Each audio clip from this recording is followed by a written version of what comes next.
Think about the last time you bought something you didn't really need. Not something huge, not a car or a vacation, something small, a coffee you didn't finish, a piece of clothing still hanging with the tag on, a subscription you keep meaning to cancel, something that, the moment you bought it, felt like a small exhale, like pressing a release valve somewhere inside your chest. And then, maybe an hour later, or the next morning when you checked your bank account, that feeling was gone. Yeah, replaced by something quieter and harder to name. Not quite guilt, not quite regret. More like a low hum of awareness that something isn't quite adding up. Here's the thing. If that cycle feels familiar, you've probably spent a lot of time blaming yourself for it. Telling yourself you lack discipline, that you're bad with money, that other people have some kind of willpower you just weren't born with. But what if that story, the "I'm just bad with money" story, is actually the thing keeping you stuck? What if your spending isn't a character flaw at all, but a form of communication? A language your brain developed long before you ever opened a bank account? That's what this is really about. The conventional explanation for overspending is pretty straightforward.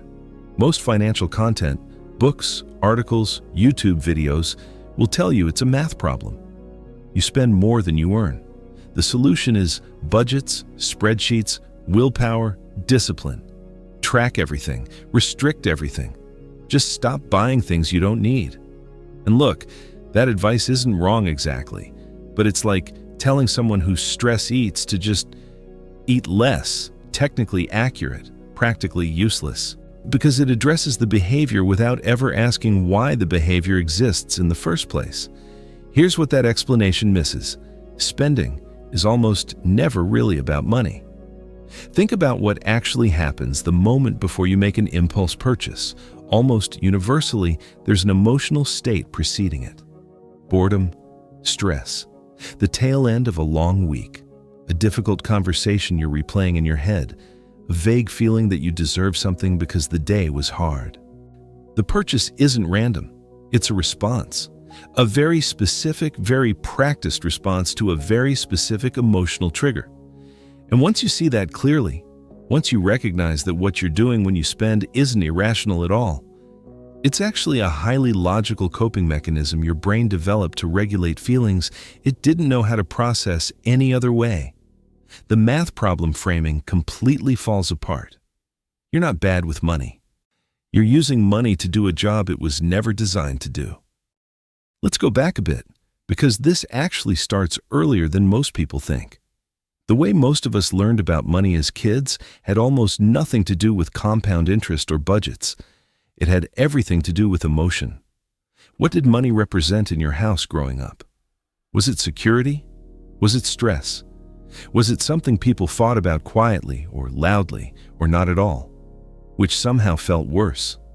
Did spending feel like celebration or relief or love? Did saving feel like deprivation or safety or superiority? The economist and psychologist Daniel Kahneman spent decades documenting how humans don't make financial decisions rationally. We make them emotionally, and then we rationalize them afterward. But what his work and researchers who followed him started to uncover is something even more interesting.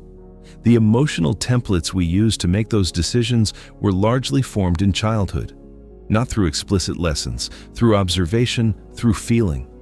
Through the thousands of tiny moments where we watched the adults around us relate to money, and we absorbed what money meant. So by the time you're standing in a store or scrolling through an app, you're not just a rational adult making a purchase. You're also, on some level, running a program that was written years before you had any say in it. And that program has a very specific goal: not wealth, emotional regulation. This is where it gets genuinely fascinating and a little uncomfortable. Psychologists who study consumer behavior, people like Kit Yarrow, who spent years researching the emotional drivers behind shopping, have identified something called compensatory consumption. The idea is that we use purchases to compensate for psychological deficits. When we feel powerless, we buy things that create a sense of control. When we feel invisible, we buy things that signal status. When we feel anxious, We buy things that give us a brief hit of certainty in an uncertain world. The dopamine spike of, I made a decision and it's done. What's striking about this isn't that it happens, it's how precisely the spending mirrors the emotional need. Someone who grew up in an unpredictable environment where money was inconsistent and security felt fragile often develops a complicated relationship with spending as an adult. Sometimes hoarding, terrified to spend even when they can afford to, because scarcity is what feels normal. Sometimes doing the opposite, spending the moment money arrives, unconsciously recreating the instability they grew up with because stability, paradoxically, feels like the unfamiliar thing. Neither of these people is broken. Both of them are doing something that, at some earlier point in their lives, made complete psychological sense. Now here's the layer that I think gets talked about the least. A lot of spending isn't just emotional regulation. It's identity construction. Thorstein Veblen called it conspicuous consumption back in 1899. The idea that we spent not just for utility, but to communicate who we are to the world. But what's evolved since then is something more subtle and, honestly, more psychologically interesting. We're not just buying things to signal status to other people, we're buying things to signal identity to ourselves. When you buy the nicer version of something, the better headphones, the more expensive gym gear, you're the apartment that's slightly outside your budget. Part of what you're purchasing is a story about who you are, or more precisely, who you're becoming. The kind of person who has this is often a stand-in for the kind of person I want to be. The purchase functions as a shortcut. Instead of doing the slow, uncertain work of becoming that person, you can hold the object that represents them. Researchers call this self-signaling, and it's not vanity, it's deeply human. We're meaning-making creatures who use objects to externalize internal narratives. The problem, and this is the part that quietly derails a lot of people, is that the story never quite settles. Because objects can't actually deliver identity. They can gesture toward it. They can produce a short-term feeling of alignment. But the feeling fades, and then you need the next object to maintain the story. And this is how someone ends up with a closet full of clothes and nothing to wear, technically, but more specifically, no clearer sense of who they actually are. There's one more layer worth sitting with, and it's the most uncomfortable one. A significant amount of spending, particularly the kind that happens on a bad day after a hard conversation when you're tired and the resistance is low, is grief management. Small, constant grief. The accumulation of all the things that feel slightly out of reach, a career that hasn't gone where you hoped, relationships with unresolved tension, a gap between the life you imagined and the life you're actually living. You can't spend your way out of that gap, but you can briefly, chemically narrow it. And your brain, which is extraordinarily good at finding relief, figured that out a long time ago. So here's the shift.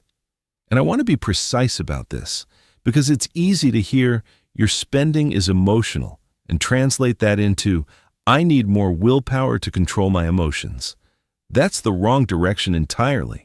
The question most people are asking themselves about money is, why can't I just stick to a budget? That question assumes the problem is discipline. It keeps you in a loop of trying harder and failing and feeling worse about yourself. The question that actually unlocks something different is this: what is this purchase trying to do for me right now? Not as judgment, as genuine curiosity. Because the moment you can identify what emotional job your spending is trying to perform, relief, control, identity, connection, comfort, you've done something your budget spreadsheet can never do. You've made the unconscious visible, and unconscious patterns have enormous power. Conscious ones have far less. This reframe also changes the relationship between money and identity in a really important way. Most financial content implicitly tells you that how you handle money reflects who you are. Bad spending habits mean you're undisciplined. No savings means you're irresponsible. And so every bank statement becomes a verdict on your character. But if spending is emotional communication, then the bank statement isn't a verdict. It's information. It's a record of what your nervous system needed on various days over the past month. Some of those needs were well served, some weren't. Either way, it's data, not judgment, and you can do something with data. The first thing that actually helps, and I want to be clear about why it helps based on everything we've just covered, is what I'd call a purchase pause. Not a budget, not a restriction. A pause. Because we've just established that impulse spending is almost always a response to an emotional state that arrived before the purchase decision. The strategy, then, isn't to be stronger than that state. It's to introduce a gap between the feeling and the action. Even 10 minutes. Even just enough time to ask, what is this trying to do for me right now? Am I bored? Stressed? Am I trying to feel like a certain version of myself? That question, asked genuinely, disrupts the automation. It doesn't mean you won't buy the thing. Sometimes you will, and that's fine. But it shifts you from being a passive participant in a reflex to being someone who made a choice. The second thing, look at your last 30 days of spending without trying to fix anything. Just categorize it, loosely by emotional state. Not by budget category, not food and transport and entertainment, by what you think you were feeling when you bought it. Boredom, anxiety, celebration, loneliness. This is not a guilt exercise. It is genuinely the most useful diagnostic you can do because it shows you your actual emotional patterns, the specific feelings that reliably trigger specific spending. And those patterns are the real variable in this equation. And third, and this one comes directly from the self-signaling research, get specific about what identity your most frequent aspirational purchases are pointing toward. Not to shame those purchases, but to ask honestly, is there a lower cost, slower, more real way to actually move toward that identity? Because the research suggests that doing even a small version of the thing, writing one paragraph instead of buying another journal, doing a 20-minute workout instead of buying more gear, actually delivers more of the identity alignment feeling than the purchase does. The purchase is a shortcut that doesn't quite arrive.